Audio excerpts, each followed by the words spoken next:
Entrepreneurs need money. Nobody's going to disagree with me on this. Entrepreneurs need money for a new marketing campaign. Entrepreneurs need money. They need lots of money to commercialize a new product. Entrepreneurs need money to ensure a shipment to an overseas customer. And entrepreneurs need money to ramp up operations after a big sale. And there's no single financial entity or a single financial product that can meet all of these needs. And that is why countries need to focus on creating a diversified financial marketplace to support entrepreneurs. Well, I am what they call a typical entrepreneur when it comes to financing. As they say, entrepreneurs are financed by one of three F's: friends, family, or fools. My business is financed by family. So far, we were able to supply the required financing, and by now, as the business is growing rapidly, I think that we need external financing from a VC, and unfortunately, VCs are a rare commodity in Jordan. Well, the first money that was put into the company was done by Dr. Moll and a friend of his, now one of the founders, David Polisard. They put the first cash to be able to do the first open door development in Baja California. What I did, I had land, coastal land in Baja California, so I supplied the land, my time and expertise to be able to mount the first operation that lasted about 18 months. There we probably spent in the order of about $30,000, $40,000 altogether, but most of it was because we were putting a lot of sweat capital into the new business. After that, after the second year, we were evaluated by one of the Mexicans' scientific research arms of the Secretary of Agriculture, INIFAP. After the INIFAP evaluation, there was a small publication certifying that this crop could be grown in a practical manner along the coast, at least in that location. So that permitted us to start raising more capital from other angel investors.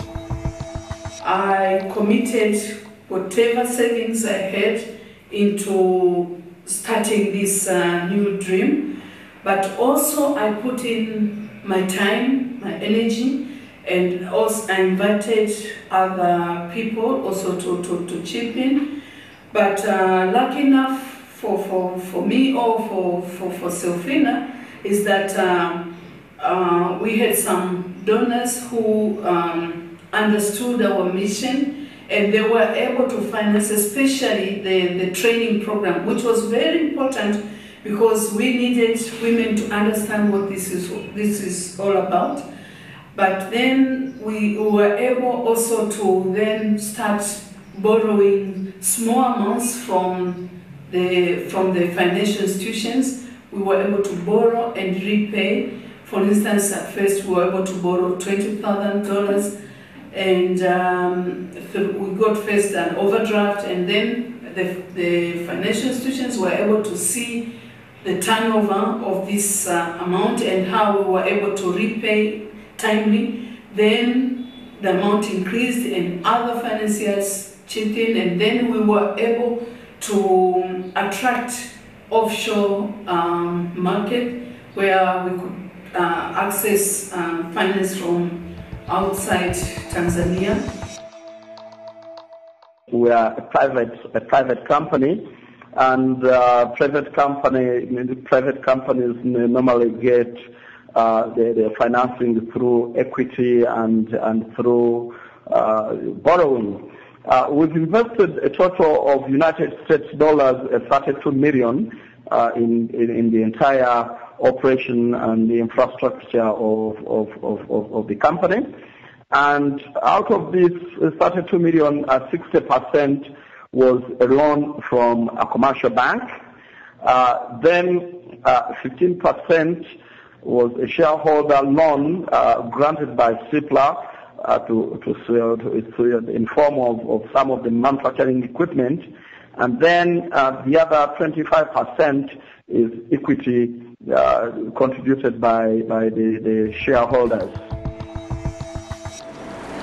Initially, Monojo was financed from an investment capital from the National Center for Biotechnology and from the Hart Council for Science. This is public These are public sectors, public institutions. Also, we have the Jordan Royal Scientific Society.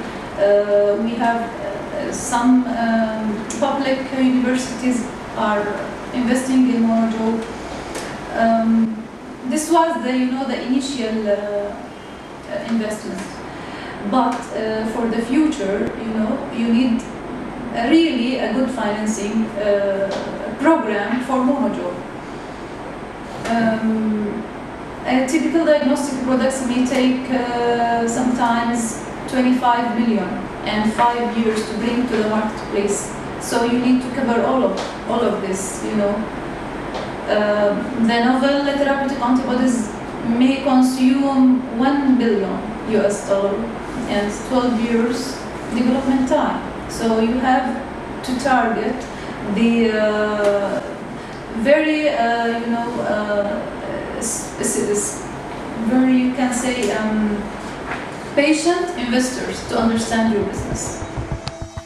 One lesson I have learned is make sure that you do a proper due diligence on the investors themselves.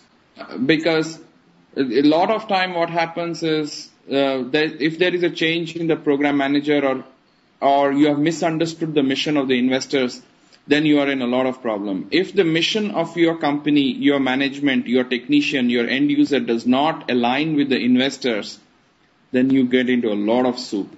And what happened was, and especially because you sometimes, being a guy coming from the technology sector, having less background on finance in the earlier days, you need to have, I tell the young entrepreneurs, you need to have a good finance person or an experienced person on your side to negotiate with these people.